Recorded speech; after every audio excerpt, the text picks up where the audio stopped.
Bismillahirrahmanirrahim. Assalamualaikum warahmatullahi wabarakatuh.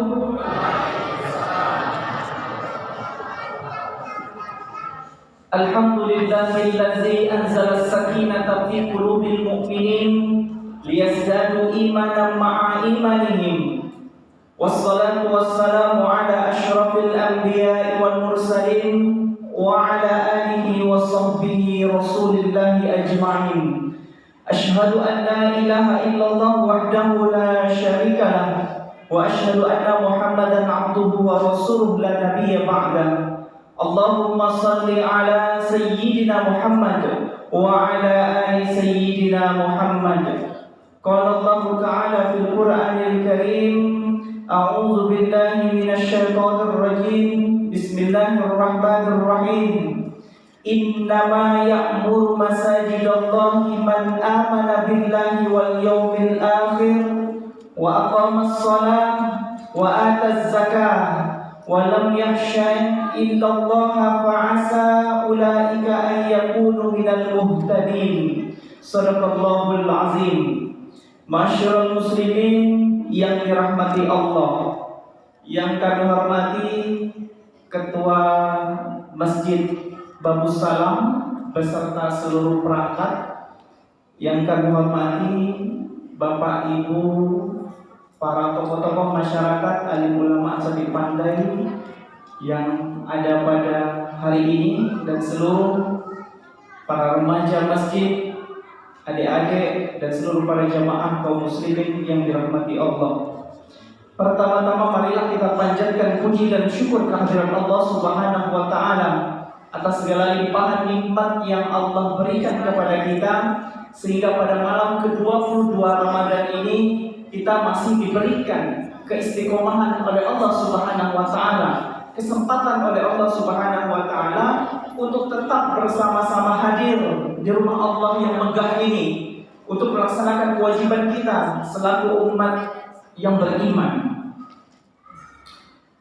Fenomena masyarakat Islam hari ini, Bapak Ibu, apalagi di bulan Ramadan, semakin mendekati Idul Fitri, maka tingkat kesibukan masyarakat itu semakin tinggi. Itu bisa dibuktikan dengan adanya tingkat kemajuan yang ada di masjid, kemajuan safnya maksudnya, Bapak Ibu. Jadi itu membuktikan bahwa fenomena masyarakat muslim hari ini semakin mendekati bulan akhir Ramadan menuju Idul Fitri, maka tingkat kesibukannya semakin tinggi. Itu tidak bisa dinafikan. Kalau nggak percaya silakan cek masjid yang ada di seluruh kota Pekanbaru. Bapak Ibu hadirin yang berbahagia, yang kedua, mari kita senantiasa bersalawat kepada Nabi. Allahumma sholli ala sayyidina Muhammad wa ala ali sayyidina Muhammad. Assalamualaikum ya Rasulullah. Bapak Ibu hadirin yang berbahagia, pada kesempatan kali ini saya diberikan judul tentang manajemen kemasjidan. Manajemen kemasjidan ini tema yang cukup berat, ya, dan ini sensitif. Saya harap nanti kalau saya gas-gas jangan tersinggung Bapak Ibu ya. Ini yang perlu adalah bagaimana kita sharing tentang manajemen kemasjidan. Bapak Ibu hadirin yang berbahagia, salah satu program studi yang ada di kampus Universitas Islam Negeri Sultan Syarif Qasim Riau itu, satu-satunya yang belajar manajemen kemasjidan adalah jurusan manajemen dakwah. Jurusan manajemen dakwah, dan itu kebetulan jurusannya Pak Ketua, ya, Pak Ketua kita, Saudara Hamdan Nur Esos. Kalau kita berbicara tentang masjid, Bapak Ibu, masjid itu secara etimologi kita bisa pahami bahwa berasal dari kata sajadah, kan begitu, tempat sujud, tempat sujud. Tetapi secara terminologi lebih luas lagi maknanya, masjid itu adalah sebuah fasilitas kita untuk mendekatkan diri kepada Allah Subhanahu wa Ta'ala. Jadi bukan hanya sekedar tempat sujud saja, tetapi bagaimana masjid itu difungsikan sebagai tempat beraktivitas untuk beribadah lebih kepada Allah Subhanahu wa taala. Karena beribadah di dunia ini bukan hanya ibadah mahdhah, tetapi bagaimana kita beribadah ghairul mahdhah. Kesolehan pribadi perlu dilakukan, tetapi kesolehan sosial juga perlu ditingkatkan. Artinya kita tidak hanya peduli dengan diri kita saja yang dekat dengan Allah, tetapi bagaimana kita memperdulikan orang lain untuk sama-sama ayo kita dekat dengan Allah. Makanya masjid itu harus difungsikan secara maksimal. Kemudian manajemen secara etimologi berasal dari kata to manage, artinya pengelolaan, kemudian pengaturan. Jadi secara tidak langsung ternyata manajemen masjid itu adalah bagaimana mengelola masjid itu agar sampai kepada tujuannya. Jadi masjid itu dibuat karena ada tujuannya. Tujuannya apa? Tujuan akhirnya pasti untuk beribadah kepada Allah. Kan begitu? Ya, untuk itu bagaimana fungsi masjid ini mampu untuk secara maksimal kita fungsikan agar beribadah kita kepada Allah itu semakin mantap, gitu kan? Perlu ada pengelolaan masjid secara baik. Bapak Ibu, sejarah masa Rasulullah itu Nabi mendirikan masjid bukan hanya untuk tempat sholat, tetapi banyak fungsi-fungsi yang dilakukan Nabi ketika itu. Ada 10 fungsi. Di situ Nabi untuk tempat musyawarah, Nabi gunakan masjid untuk menerima tamu kenegaraan, Nabi menyusun strategi perang, kemudian Nabi membicarakan masalah persoalan ekonomi, sosial dan budaya, kemudian di situ ada pusat pendidikan dan banyak lagi. Artinya apa? Pada zaman Nabi saja fungsi masjid itu secara maksimal. Lah kalau sekarang masjid itu tidak difungsikan dan hanya tempat untuk sholat, artinya bukan kita mengalami sebuah kemajuan, melainkan kemunduran. Zaman Nabi itu sudah 1000 tahun yang lalu. Dan kita sudah zaman milenial 2021. Lah kok manajemen masjid Nabi itu lebih bagus ketimbang manajemen masjid yang ada zaman kita. Kan begitu ceritanya. Untuk itu Bapak Ibu, ternyata dalam persoalan memanage masjid itu bukan hal main-main. Jadi perlu diseriusi. Ya, perlu diseriusi Bapak Ibu hadirin yang berbahagia. Dari hasil penelitian yang saya baca bahwa kenapa banyak masjid yang vakum, masjid itu hanya berfungsi sebagai tempat sholat saja, itu diakibatkan karena pengurusnya tidak kreatif. Mohon maaf ya, saya tidak nyindir ya, tetapi ini saya mengungkapkan sebuah hasil penelitian bahwa tidak kreatif karena tingkat kreativitasnya rendah. Ya. Jadi bukan hanya persoalan bisnis saja yang harus dikelola secara maksimal untuk mendapat sebuah keuntungan, masjid juga perlu dikelola supaya lebih baik dan kita sama-sama mendapatkan keuntungan, kenyamanan, serta ketentraman ketika kita beribadah kepada Allah Subhanahu wa ta'ala. Jadi hasil penelitian itu mengatakan bahwa kenapa? Ternyata begini, fenomena yang terjadi di kalangan kita bahwa rata-rata yang menjadi pengurus masjid itu biasanya itu orang-orang pensiun, ya pensiun dari jabatan-jabatan sebelumnya. Artinya kalau kita melihat kondisi orang yang menjadi pengurus masjid itu orang-orang yang sudah pensiun dari jabatannya, itu berarti kan secara umur itu rata-rata 50 tahun ke atas, 60 tahun ke atas. Kalau guru, kalau dosen itu 63, ya, 63. Kalau guru kan 50 berapa itu? 56 ya. Ya, pokoknya kira-kira itu. Artinya apa? Yang menjadi pengurus masjid rata-rata umurnya di atas. Artinya apa? Secara tingkat produktivitas itu sudah tidak mengizinkan lagi. Produktivitas artinya sudah masanya untuk istirahat gitu. Silakan untuk menjadi pengurus masjid tapi posisinya itu sebagai penasehat, sebagai pendamping. Nah, itu lebih mantap itu Bapak Ibu hadirin yang berbahagia. Kemudian ada lagi fenomenanya begini. Rata-rata yang menjadi pengurus masjid adalah orang-orang yang sibuk, orang-orang yang bekerja jadi pejabat, kemudian kerja di perusahaan, sehingga dia tidak fokus dalam mengurusi masjid. Dia tidak fokus dalam mengurusi masjid karena dia sudah banyak aktivitas di luar sana. Jadi bagaimana masjid itu akan produktif kalau itu tadi yang menjadi pengurus masjid adalah itu hasil penelitian mengatakan itu. Tetapi saya lihat fenomena di Masjid Babu Sa'adah ini cukup fenomenal dan perlu dicontoh oleh masjid-masjid lain. Karena saya sudah mengamati sejak tahun berapa tuh? 2000. Ya sejaklah pertama kali kan saya datang ke masjid ini, ternyata pengurus masjidnya anak muda. Rata-rata anak muda. Ini perlu diapresiasi Bapak Ibu. Perlu diapresiasi ketika Masjid Babu Sa'adah menampilkan sebuah fenomena yang menakjubkan. Artinya apa? Orang tua yang berada di wilayah masjid ini, para tokoh-tokoh masyarakatnya itu hebat. Hebatnya apa? Memberikan kepercayaan kepada anak muda untuk mengelola masjid. Itu kan mantap, belum ada di Pekanbaru. Bahkan pernah saya bilang dengan Hamdanur, kamu ini adalah pengurus masjid termuda di Provinsi Riau, mungkin bahkan di Indonesia, saya bilang. Pengurus masjid yang notabene masyarakat Bapak Ibu ya. Kalau masjid sekolah jelas lah itu biasa anak SMA, anak sekolah gitu kan. Tetapi pengurus masjid yang di lingkungan masyarakat itu bisa dipastikan bahwa masjid ini adalah pengurus masjid termuda di Provinsi Riau, bahkan di Indonesia bisa jadi. Itu menunjukkan bahwa adanya sebuah tingkat kepercayaan dari jamaah, pengurus, bapak-bapak tokoh-tokoh masyarakat untuk membina para pemuda untuk semakin dekat dengan masjid. Jadi fenomena ketika remaja masjid itu diberdayakan, itu biasanya tingkat kenakalan remaja semakin rendah.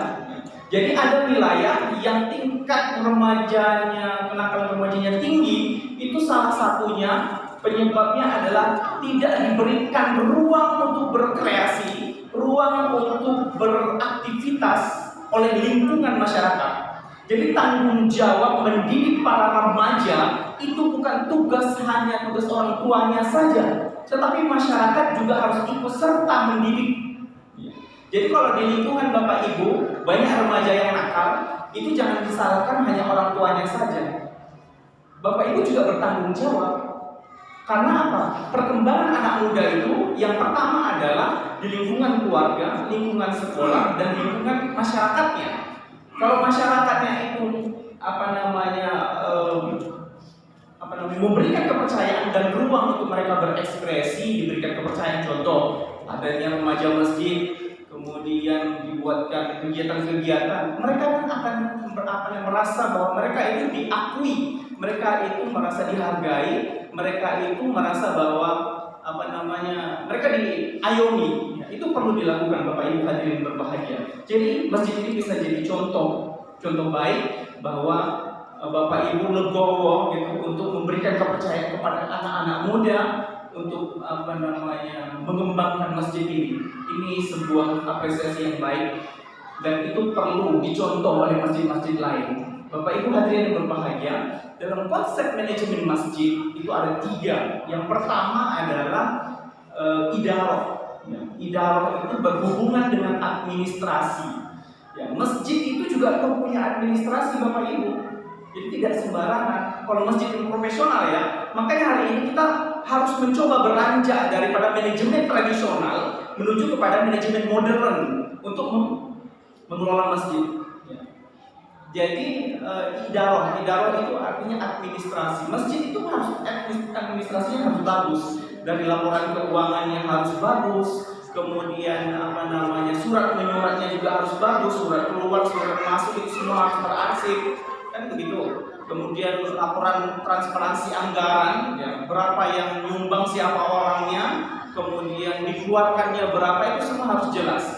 Itu harus jelas. Itu transparansi, itu bagian daripada administrasi, tidak boleh dinafikan. Karena apa? Semakin transparansi anggaran diberikan kepada jamaah informasi itu, jamaah akan semakin semangat untuk bersedekah. Tetapi kalau tertutup, itu semakin tinggi tingkat kecurigaan dan semakin malas jamaah untuk berinfak.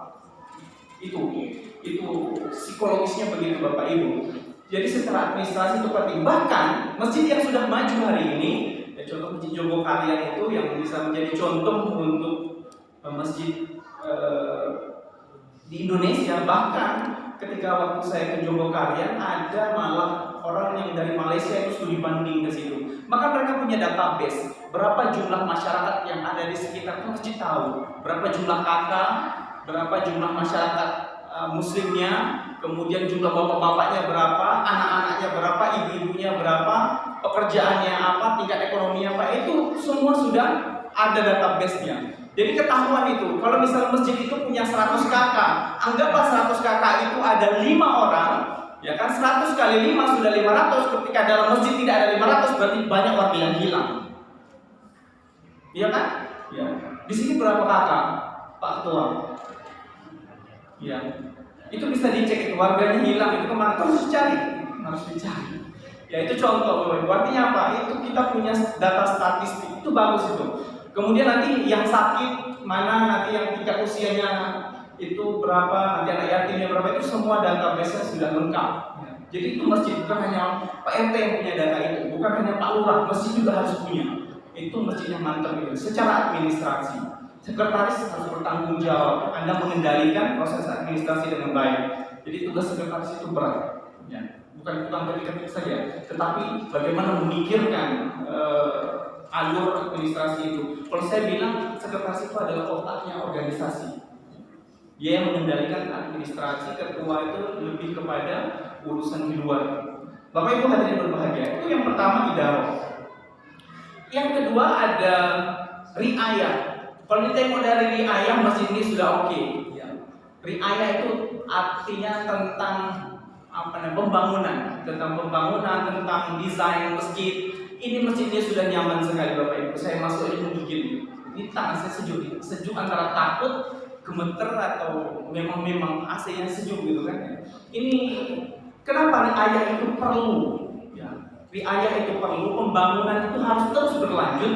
Pokoknya titik akhir daripada proses pembangunan adalah bagaimana jamaah itu nyaman beribadah. Ya, nyaman untuk beribadah, tidak kepanasan, ya kan? Kemudian imamnya bagus, luar biasa, imamnya sudah muda, bagus lagi gitu kan. Kemudian azannya bagus, gitu kan. Itu pelayanan, itu perlu untuk ditingkatkan Bapak Ibu. Ya, itu dari riayah. Kemudian pengendalian kebersihan itu juga perlu. Dan dari konsep manajemen masjid, riayah itu artinya penataan, desain masjid itu perlu. Jadi bangun masjid itu tak boleh sembarangan Bapak Ibu. Bangun seindah mungkin, membuat orang nyaman, ya, sehingga kalau bahkan orang luar saja kalau mampir itu takjub gitu kan. Itu perlu Bapak Ibu. Yang terakhir, ini yang paling penting ini Bapak Ibu adalah imarah. Imarah ini adalah kegiatannya. Untuk apa? Masjid fisiknya bagus, tetapi ruhnya tidak ada. Ya. Tanda-tanda hari kiamat. Ya, tanda-tanda bahwa kiamat itu sudah dekat adalah banyak masjid yang cantik, yang indah, tetapi tidak ada orangnya, tidak ada aktivitasnya. Ya, jadi kalau sini ramai berarti tanda-tanda kiamatnya belum dekat lah, mudah-mudahan. Jadi itu Bapak Ibu, imarah itu harus ditingkatkan, harus menjadi bukan hanya kita beribadah sholat 5 waktu saja, tarawih saja, lepas itu hilang, tetapi lakukan aktivitas-aktivitas positif, ya, positif yang bisa memberikan pencerahan kepada masyarakat. Maka saya tawarkan kepada pengurus masjid bahwa jadikan masjid itu sebagai universitasnya masyarakat. Artinya apa? Memberikan pembelajaran keilmuan yang tidak pernah masyarakat dapatkan di bangku sekolah. Mohon maaf, mungkin tidak semuanya kuliah, tapi Bapak Ibu kalau seharusnya nanti pengurus masjid, bagaimana Bapak Ibu itu duduk di masjid mendengarkan seolah-olah seperti orang kuliah. Itu yang dimaksud dengan universitasnya masyarakat. Karena banyak universitas Islam di dunia ini berdiri itu berawal dari masjid. Jadi kita balikkan sekarang, masjid jadi universitas. Jadi misalnya materinya itu materi keagamaan semua, ya. Sekali-sekali kasih materi-materi yang bisa mencerahkan ibu-ibu. Kalau materi keagamaan, oke, misal tentang sholat itu sudah mantap. Bapak Ibu kan sudah ngerti kan masalah-masalah sholat. Ada perlu contoh misalnya begini.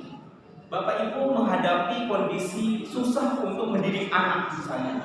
mendidik anak. Mendidik anak itu kan bukan berarti hanya kita bicara, kemudian kita nasihati, tapi bagaimana ibu juga harus mengerti tentang kasus psikologinya. Ya, bisa saja minta dengan Hamzah, tolong carikan kami pemateri dari seorang psikolog misalnya, ya, sehingga kita bisa dapat pencerahan bahwa secara psikologis anak itu bagaimana cara mendidik anak secara psikologis itu, kan begitu. Gitu. Jadi perlu materi-materi yang umum juga untuk ditampilkan di masjid sebagai tambahan keilmuan bagi masyarakat. Jadi materi agama tetap berlanjut, harus ditambah dengan materi-materi umum, itu perlu.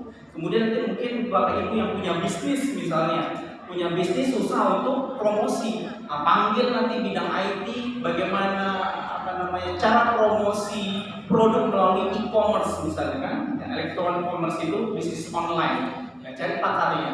Bisa. Jadi masjid itu difungsikan sedemikian rupa untuk kegiatan-kegiatan yang berguna dan bermanfaat dan yang dibutuhkan oleh jamaah. Bapak Ibu hadirin yang berbahagia. Jadi masjid itu bukan hanya berurusan hanya ibadah mahdoh, tetapi ghair mahdohnya juga harus diperhatikan. Ibadah sosial, ekonomi, itu perlu juga. Kalau misalnya masjid ini mau punya bisnis, silakan. Berapa jumlah uang yang ada di masjid ini? Misalnya masjid ini punya uang 100 juta, 50 juta dijadikan modal untuk usaha, diputar. Jadi masjid ini punya pendapatan di luar daripada infak, dia punya pendapatan tetap karena dia punya bisnis. Jadi ada salah satu contoh masjid di Indragiri Hulu, masjidnya punya kebun sawit. Sehingga masjidnya enak gitu, dia punya pendapatan tetap, sawit makin yang tinggi kan Bapak Ibu. Jadi mereka mandiri secara keuangan. Jadi tidak hanya berharap kepada infak dan sedekah, tetapi mereka punya pendapatan dari bisnis yang mereka punya. Mudah-mudahan kedepannya masjid-masjid yang ada di Pekanbaru khususnya dan kepada masjid-masjid yang ada di Indonesia bisa bergerak mandiri.